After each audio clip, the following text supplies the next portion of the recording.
Assalamualaikum warahmatullahi wabarakatuh. Alhamdulillah nahmaduhu wa nasta'inuhu wa nastaghfiruh wa na'udzu billahi min syururi anfusina wa min sayyiati a'malina. May yahdihillahu fala mudilla lahu wa may yudlilhu fala hadiya lahu. Asyhadu an la ilaha illallah wahdahu la syarika lahu syahadatan tudkhiluna daral khulud. Wa asyhadu anna sayyidana Muhammadan abduhu wa rasuluh sahibul maqamil mahmud. Allahumma salli ala sayyidina Muhammadin wa ala alihi wa sahbihi wa barik wa sallim ajma'in. Rabbi syrah li sadri wa yassir li amri wahlul 'uqdatam min lisani yafqahu qawli. Amin. Amma ba'd. Yang berbahagia dan dimuliakan oleh Allah Subhanahu wa taala, tuan-tuan, puan-puan, tuan-tuan haji, puan-puan hajah, wabil khusus kepada EJK Masjid, pengurusi masjid, tuan imam, asatidah, tuan-tuan guru yang dapat hadir di majelis ilmu, majelis yang mulia ini. Alhamdulillahirabbil alamin. Segala puja dan puji syukur kita rafakkan ke hadrat Allah Subhanahu wa ta'ala yang telah melimpahkan rahmat, hidayah, taufik dan inayahnya kepada kita, sehingga pada malam hari ini kita boleh bermuajahah, bermujalasah dalam majelis ilmu yang mubarak. Semoga ilmu yang kita peroleh di majelis yang baik ini meningkatkan iman dan takwa kita kepada Allah Subhanahu wa taala. Amin Allahumma amin. Tuan-tuan dan puan-puan semuanya yang berbahagia dan dirahmati Allah Subhanahu wa taala, tajuk kuliah maghrib kali ini adalah tentang Isra Mi'raj atau pelajaran yang boleh dipetik dari kisah Isra dan Mi'raj. Pertama-tama yang perlu kita ketahui bahwa peristiwa Isra Mi'raj ini adalah termasuk daripada mukjizat. Termasuk daripada mukjizat. Mukjizat Nabi yang secara fisikal, maknanya boleh dilihat. Itu Isra dan Mi'raj. Memang Nabi ini memiliki mukjizat, dan mukjizat ini, mukjizat yang dibagikan Allah kepada Nabi, biasanya disesuaikan dengan masa. Contoh, kenapa Nabi Musa dapat mukjizat banyak? Salah satunya adalah tongkat yang boleh menjadi ular. Karena saat itu ilmu sihir sedang kuat-kuatnya. Maka Nabi Musa dibagi mukjizat berupa tongkat yang boleh menjadi ular. Kenapa Nabi Isa mendapatkan mukjizat boleh menghidupkan orang mati atau menyembuhkan orang yang buta sejak lahir? Karena saat itu ilmu kedokteran, ilmu perubatan memang sedang kuat-kuatnya, dan Nabi dibagi mukjizat sesuai dengan masanya. Nabi Muhammad ini juga banyak mukjizat. Selain mukjizat tentang Isra Mi'raj, Rasulullah juga punya mukjizat menghidupkan orang mati. Cuman ini kurang populer ya. Nabi Muhammad punya mukjizat menghidupkan orang mati. Karena apa? Sebagian riwayat menyatakan bapak ibu Rasulullah ini dihidupkan kembali. Sebagian riwayat dihidupkan kembali untuk beriman kepada Allah Subhanahu wa ta'ala. Ini bermakna Nabi Muhammad punya mukjizat menghidupkan orang mati. Kalau Nabi Isa punya, Nabi Muhammad juga punya. Nah, yang paling populer dan sampai akhir zaman adalah Al-Quran.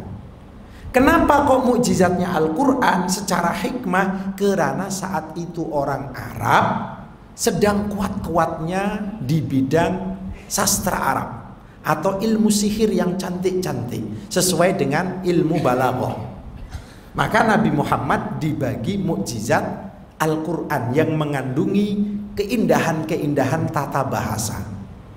Ini hikmah kenapa diturunkan Al-Quran. Nah, yang akan kita bicarakan adalah salah satu daripada mukjizat Nabi Muhammad yang secara hissiyah, fisikal, yakni Isra dan Mi'raj. Isra dan Mi'raj ini terjadi selepas Amul Huzni, tahun kesusahan. Jadi Nabi Muhammad ini juga karena manusia, memiliki sifat jaiz, sifat harus seperti manusia biasa. Ya menangis, ya sakit, ya tidur, ya makan, ya jalan-jalan, ya susah. Susah. Kenapa saat itu susah? Karena beliau ditinggal oleh istri tercinta, yakni Sayyidatina Khadijah Al-Kubra. Juga ditinggalkan oleh pamanda, yakni Abu Thalib. Abu Thalib ini paman pakcik yang sangat melindungi dakwah Rasulullah. Orang kafir tidak berani menyentuh Nabi Muhammad karena masih ada Abu Thalib. Walaupun Abu Thalib ini memang mati dalam keadaan belum membaca 2 kalimat syahadat. Jadi dia ini membenarkan ajaran Muhammad, ajaran Nabi Muhammad, tapi lisan tidak pernah mengucapkan asyhadu alla ilaha illallah wa asyhadu anna muhammadar rasulullah. Karena itu tapi karena pembelaan dia kepada Nabi Muhammad, Abu Thalib ini adalah penduduk neraka yang paling ringan siksa nerakanya. Penduduk neraka yang paling ringan siksa nerakanya adalah Abu Thalib, karena pembelaannya yang kuat, perlindungannya yang kuat kepada dakwah Rasulullah Sallallahu Alaihi Wasallam. Dan saat itu tahun susah, kesusahan, selepas ditinggal 2 orang tercinta, yakni Abu Thalib dan Sayyidatina Khadijah Al-Kubra, istri yang tercinta. Maka Isra Mi'raj ini semacam hiburan, tapi hiburan yang penuh dengan makna, hiburan yang sungguh luar biasa. Ini hiburannya Nabi Muhammad. Kalau hiburan kita tengok YouTube, tengok apa film atau apa, tapi Nabi Muhammad hiburannya adalah Isra Mi'raj. Isra Mi'raj itu bermakna Nabi Muhammad ditunjukkan alam yang tidak dapat dilihat oleh orang biasa. Diperlihatkan langit, diperlihatkan surga, diperlihatkan neraka, dan juga keadaan penduduk surga, penduduk neraka. Itu diantaranya hasil atau pelajaran yang boleh dipetik dari Isra Mi'raj. Lebih daripada itu, dalam kisah Isra Mi'raj, Rasulullah menerima perintah sholat 5 waktu. Cuma walaupun ini tidak penting-penting sangat, tetapi menurut saya ramai penceramah yang, ini saya tak tahu kalau kata Malaysia ya, dekat Indon ini ramai penceramah yang meyakini bahwa andai tidak ada pengurangan atau diskon, maka sholat yang kita kerjakan ini 50 waktu. Itu tidak betul. Pemahaman seperti itu tak betul. Karena hadisnya ini khamsina sholatan, bukan khamsina waktan. Lah terus macam mana yang betul? Begini kurang lebihnya. Sholat sebelum Rasulullah mendapatkan diskon, itu sholatnya tetap 5 waktu. Zuhur, asar, maghrib, isya, subuh. Sama seperti kita. Yang membezakan setiap waktunya, misalkan zuhur, sholatnya ini 10 kali. Sholatnya 10 kali. Dan setiap satu sholatan 2 rakaat. Jadi zuhur itu sholatnya 2 rakaat salam, dapat 1. 2 rakaat salam, 2 rakaat salam, 2 rakaat salam. persis sama seperti tarawih. Kan 10 kali, ya kan? 10 kali dalam satu sholatannya itu 2 rakaat. Jadi 100 rakaat setiap harinya. 50 sholatan atau 100 rakaat. Dibagi dalam waktu zuhur, asar, maghrib, isya, subuh. Kemudian mendapatkan diskon daripada Allah, dikurangkan 9 kali. Sehingga tinggal 1 sholatan. Kan 9 kali pengurangannya, diskonnya ini. Tinggal 1 sholatan. Zuhur 1 sholatan, asar 1 sholatan, maghrib 1 sholatan, isya 1 sholatan, subuh 1 sholatan. 2 rakaat, 2 rakaat, 2 rakaat. Kemudian ditetapkan Allah, zuhur tambahi 2 rakaat, asar tambahi 2 rakaat, maghrib tambahi 1 rakaat, isya tambahi 2 rakaat, subuh ditetapkan. Kurang lebihnya begitu. Bukan kok 50 waktu. Kan menurut saya ya, kali di Kat Indon ini penceramah ini memahami bahwa 50 waktu itu kita baru tidur sekejap, azan lagi. Baru kerja sekejap, azan lagi. Tak seperti itu. Karena hadisnya ini khamsina sholatan, bukan khamsina waktan. Khamsina sholatan itu 50 sholat, bukan khamsina waktan, bukan 50 waktu. Tak tahu kalau ke Malaysia masyarakat Indon ini sering begitu. Itu tidak betul. Ya walaupun ini tidak fatal sangat tak. Tapi ini seperti ini menurut saya perlu diluruskan juga. Oke, jadi sholatnya itu 5 waktu. Cuman dalam satu waktunya sholatnya 10 kali. Dalam setiap sholatannya 2 rakaat. Nah, sholat itu salah satu daripada hasil daripada Isra Mi'raj. Seluruh Allah untuk umat Muhammad semuanya pasti melalui Jibril. Allah kepada Jibril disampaikan kepada Nabi Muhammad. Mau puasa, mau haji, mau wudhu, zakat, semua melalui malaikat Jibril. Kecuali satu, yakni sholat. Sholat ini langsung antara Allah dengan Nabi Muhammad tanpa perantara Jibril. Langsung. Ini menunjukkan bahwa sholat adalah ibadah yang sangat penting. Bahkan sholat adalah ibadah yang kali pertama kelak akan dipersoalkan, ditanyakan oleh Allah Subhanahu wa Ta'ala. Sholat merupakan tiangnya agama, imaduddin, tiang agama. As-sholatu imaduddin. Sholat itu tiang agama. Maknanya apa? Secara penafsiran, faman aqamaha faqad aqamaddin. Sesiapa, ini kelanjutannya ini bukan hadis lah, itu cuma tafsiran kalau tak silap itu. Siapa yang menegakkan sholat maka dia menegakkan agamanya. Siapa waman tarakaha faqad hadamaddin, sesiapa yang meninggalkan sholat 5 waktu maka dia telah merobohkan agamanya. Maknanya apa?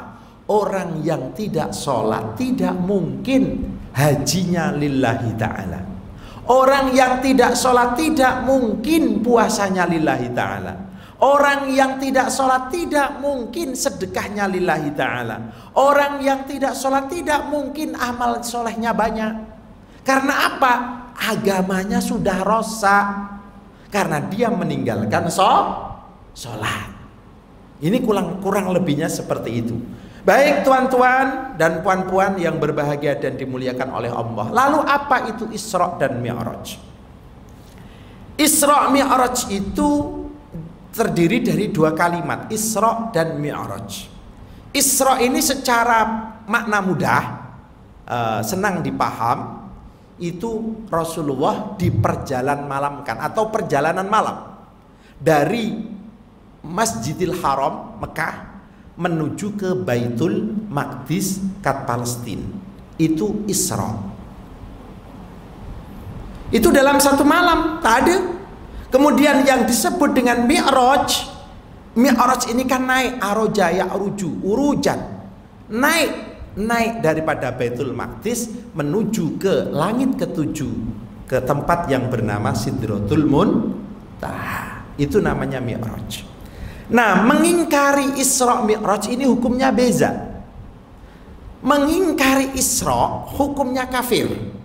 Misal ada orang, saya tak percaya Isra, kafir. Loh, kenapa kafir? Karena Isra nasnya qat'i, jelas ada di dalam Al-Quran. Subhanalladzi asra bi'abdihi laylam minal masjidil haram ilal masjidil aqsa.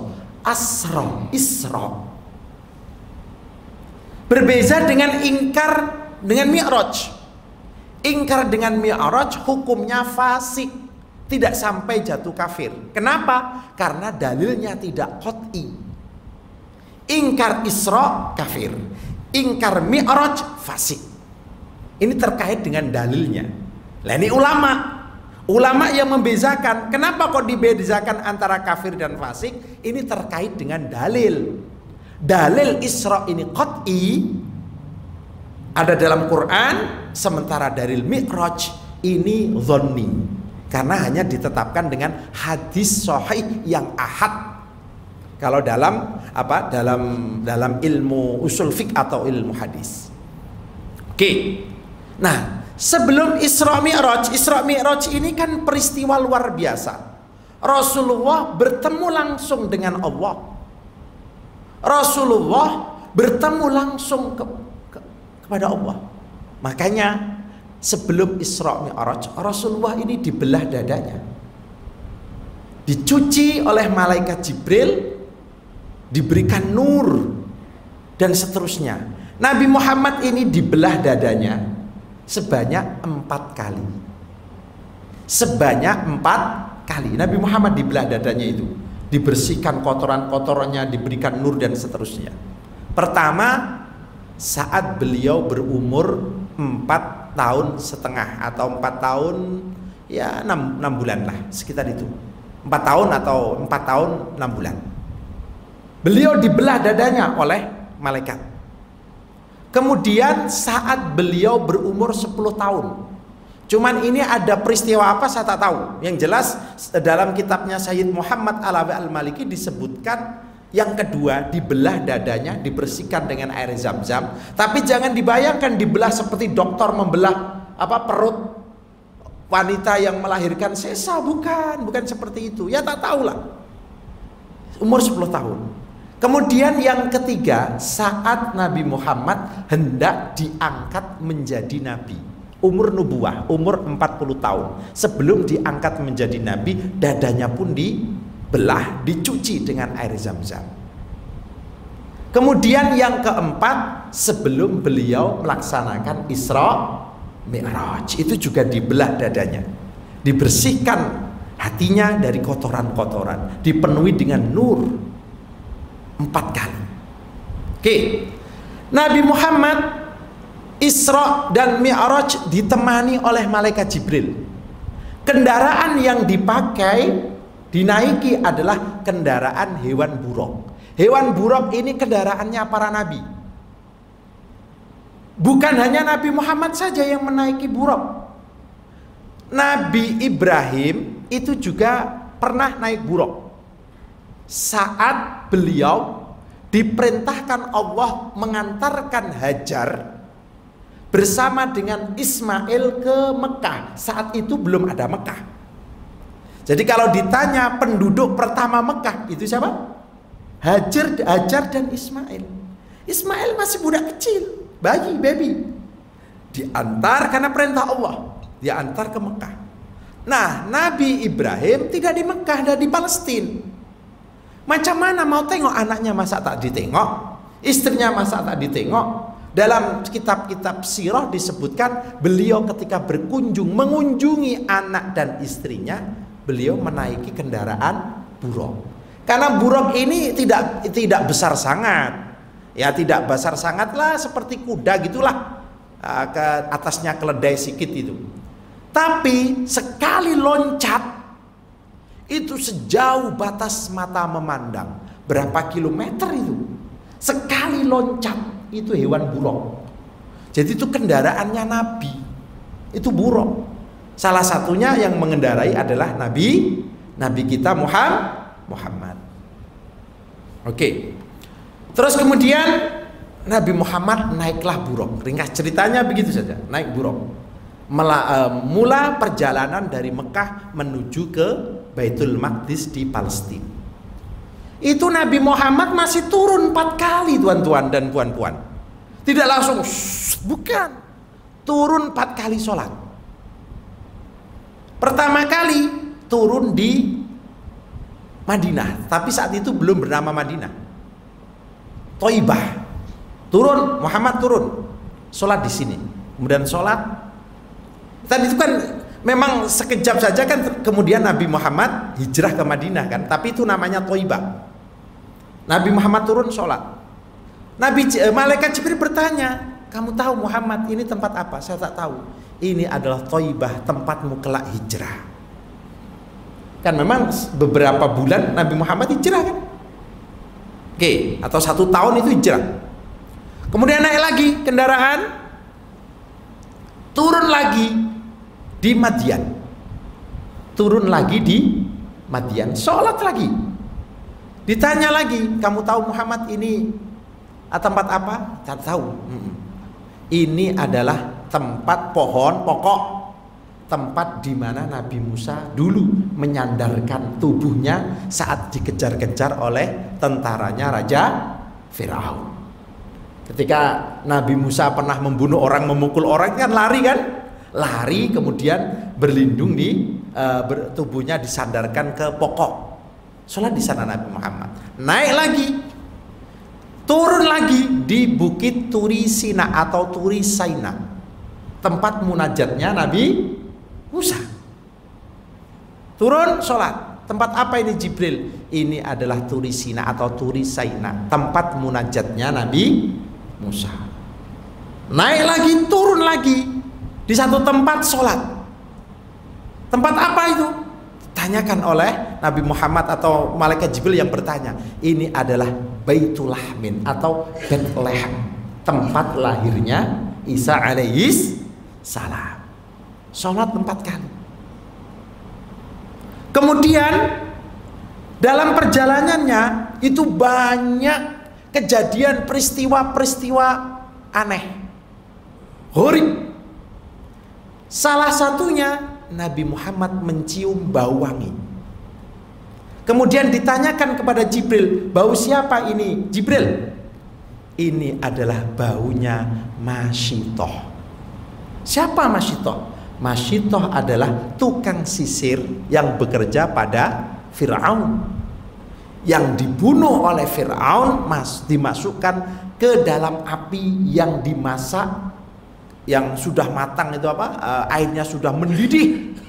Kemudian Masyitoh, suaminya dan anaknya yang masih baby diminta untuk turun ke dalam bak besar atau air yang mendidih itu. Dan anaknya ketika itu suaminya dimasukkan, kemudian Masyitoh ini menangis karena punya baby kecil. Baby kecilnya ini boleh bercakap-cakap. Belum waktunya bercakap, babynya Masyitoh boleh bercakap. Makanya di dalam sejarah Islam ada beberapa baby, kalau tak silap 4 baby yang boleh bercakap. Walhal belum waktunya boleh bercakap.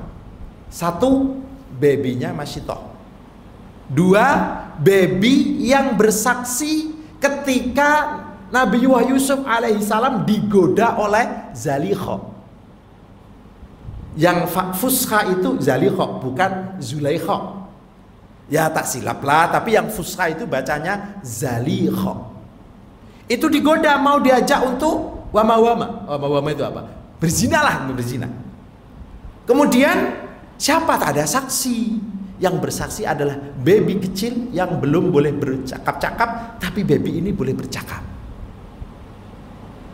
Terus kemudian yang berikutnya adalah babynya pelacur yang bersaksi bahwa dia bukan anaknya Jurej. Pernah dengar kisah Jurej tak, tuan-tuan? Jurej ini ahli ibadah tapi kurang alim. Jadi ada semacam, kalau orang Jawa sebut kualat sama emaknya. Ya ada kesalahan sama emaknya. Tapi andai dia alim tentu tidak akan berbuat seperti itu. Tapi dia bukan orang jelek, bukan. Tapi ada kesalahan itu saja. Jadi waktu itu Jurej ibadah sholat. Jurej ini sholat. Oke. Tengah sholat sunat dia dipanggil sama emaknya. Jurej. Dia pening. Waduh, saya batalkan tak ini? Mau dibatalkan? Ini masa sudah dibatalkan? Mau tidak dibatalkan? Mak marah nih. Mak saya marah nih. Pening. Akhirnya dia putuskan untuk meneruskan sholat sampai ibunya ini marah. Dan kemudian semacam mengucapkan kalimat. Yang kalimat itu betul terjadi. Makanya andai Jurej ini alim, tentu dia akan batalkan sholatnya. Karena sholat sunat ini boleh dibatalkan. Bahkan tak ada sebab pun dibatalkan, tidak berdosa. Berbeza dengan sholat wajib. Kalau sholat wajib, kalau tidak ada sebab yang sangat kuat, tidak boleh dibatalkan. Nah, anaknya nangis, biar saja nangis. Tapi sholat tak boleh dibatalkan. Tapi kalau sholat sunat boleh dibatalkan. Bahkan baiknya dibatalkan apabila yang memanggil ini emaknya dan sekira marah. Tapi kalau sekira tak marah, teruskan saja sholatnya. Kalau sekira tak marah. Tapi kalau sekira marah, mak ini marah, batalkan saja. Itu kalau orang alim. Nah, Jurej ini abid, ahli ibadah. Akhirnya apa yang terjadi karena maknya marah, ada seorang wanita yang hamil, kemudian mengaku dia dizinai oleh Jurej. Kemudian tempat ibadahnya Jurej ini dihancurkan oleh masyarakat. Kan begitu kisahnya. Dan ternyata babynya perempuan pelacur ini yang berzina tadi itu ternyata mengaku, babynya yang bercakap, aku bukan anaknya Jurej, aku adalah anaknya laki-laki pengembala yang menghamili emak saya.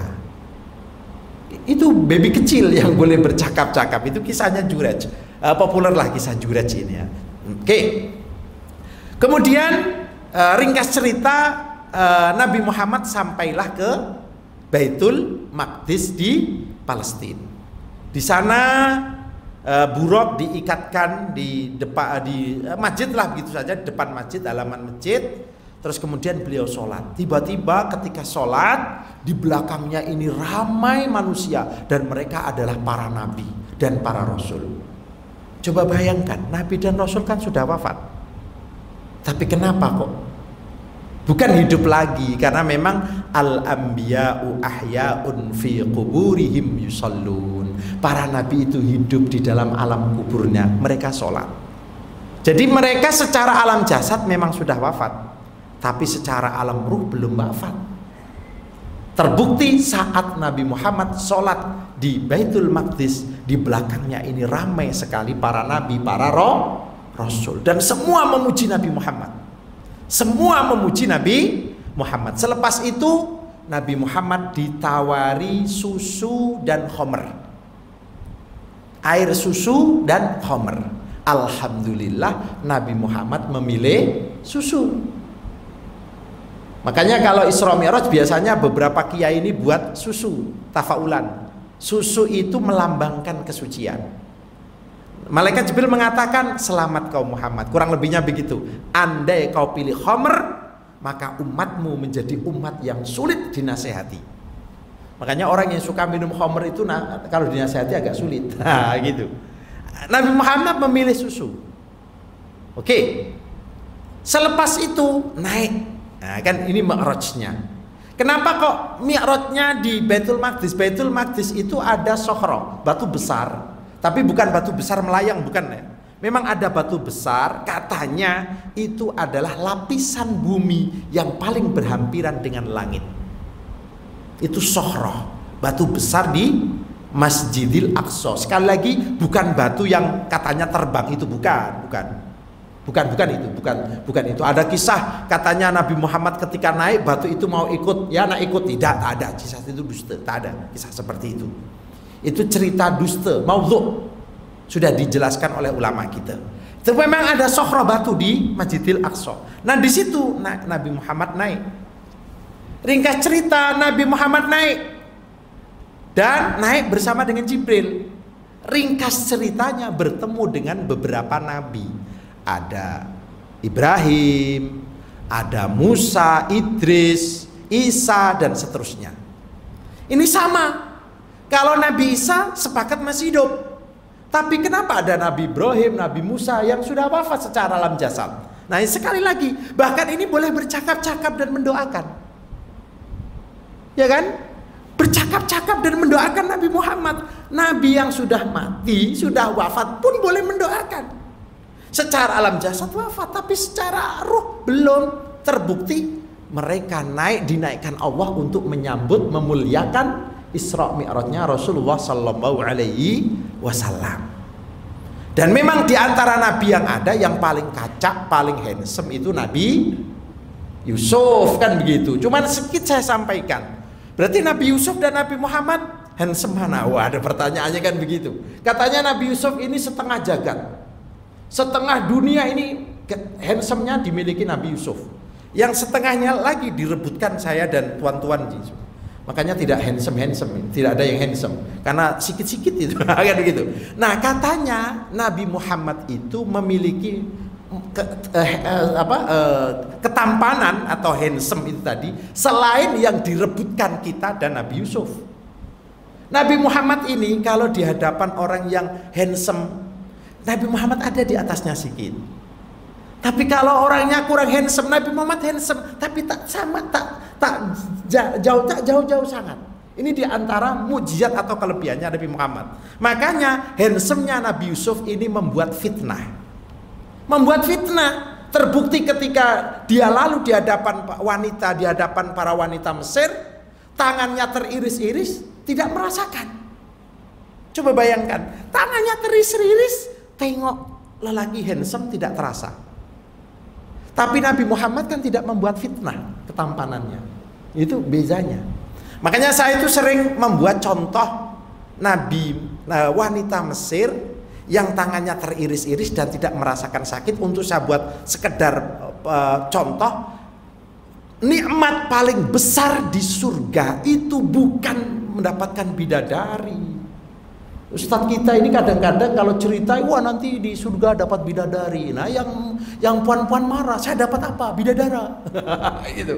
Nikmat paling besar di surga itu ru'yatullah, melihat Allah.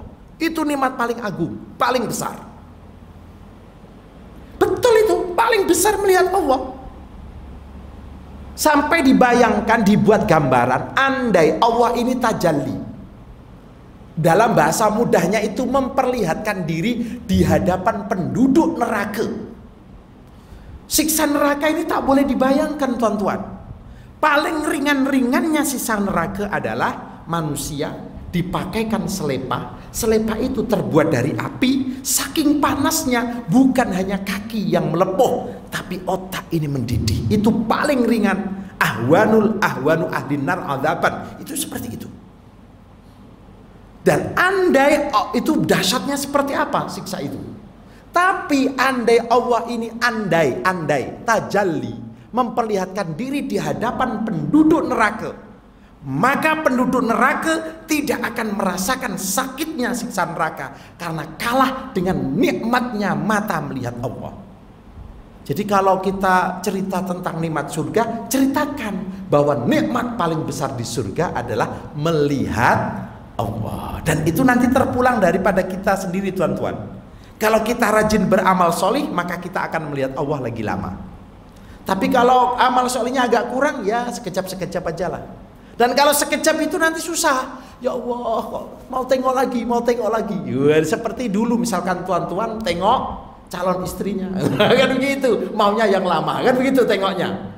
Sama, kurang lebihnya begitu. Jadi nikmat paling besar itu ru'yatullah. Itu sama wanita Mesir ketika melihat ketampanan Nabi Yusuf, tangannya teriris-iris pisau pun tidak merasakan. Itu saya buat contoh bagaimana penduduk neraka kelak akan melihat andai nikmatnya penduduk surga melihat Allah, saking nikmatnya andai Allah ini tajalli di hadapan penduduk neraka, maka penduduk neraka tidak akan merasakan sakitnya siksa. Betapa dahsyatnya nikmatnya melihat Allah. Oke, kemudian Nabi Muhammad naik lagi dan berjumpa dengan Allah. Tapi jangan dimanai Allah tempatnya di atas, tak boleh.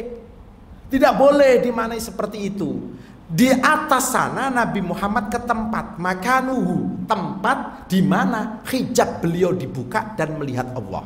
Bukan bermakna tempatnya Allah ada di langit. Tak boleh kita yakini seperti itu. Oh, tempatnya Allah di langit. Lah kalau tempat Allah di langit, di mana Allah sebelum Allah menciptakan langit? Kan begitu. Oke. Terus Nabi Muhammad mendapatkan perintah sholat.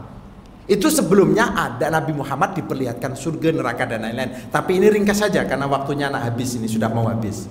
Mohon maaf nanti saya tak boleh sambung lagi karena saya ada program lain. Jadi saya selesai ini sebelum ya Isya ini, lantas saya mohon maaf langsung keluar gitu. Nabi Muhammad menerima perintah sholat 50 sholatan tadi. Turun melalui Nabi Ibrahim. Turun lagi sampai Nabi Musa. Sekejap aja ya, mohon maaf. Nabi Musa cakap, umatmu tak kuat, Muhammad tak kuat. Balik lagi, dapat diskon lagi, balik lagi. Balik lagi terus sampai 9 kali. Pertanyaannya, kenapa Nabi Musa kok berani? Berani memerintahkan Nabi Muhammad untuk minta diskon. Coba bayangkan itu. Ada apa? Jangan-jangan ada udang di balik batu. Betul, memang ada udang di balik batu itu. Jadi begini, Nabi Muhammad itu melihat Allah. Satu-satunya manusia yang melihat Allah dengan mata kepala itu hanya Nabi Muhammad. Tidak ada yang lain. Beza dengan di surga. Kalau di surga semua umat Islam boleh tengok. Satu-satunya hanya Nabi Muhammad. Nah, Nabi Muhammad itu ketika wajahnya habis melihat Allah, wajahnya ini bersinar. Ketika Nabi Muhammad turun, Nabi Musa ini kalau nanti dibiarkan Muhammad turun, dia tak akan lagi tengok wajahnya Nabi Muhammad yang penuh dengan nur. Maka minta untuk naik lagi, biar nanti boleh tengok lagi. Naik lagi, biar nanti tengok lagi. Begitu.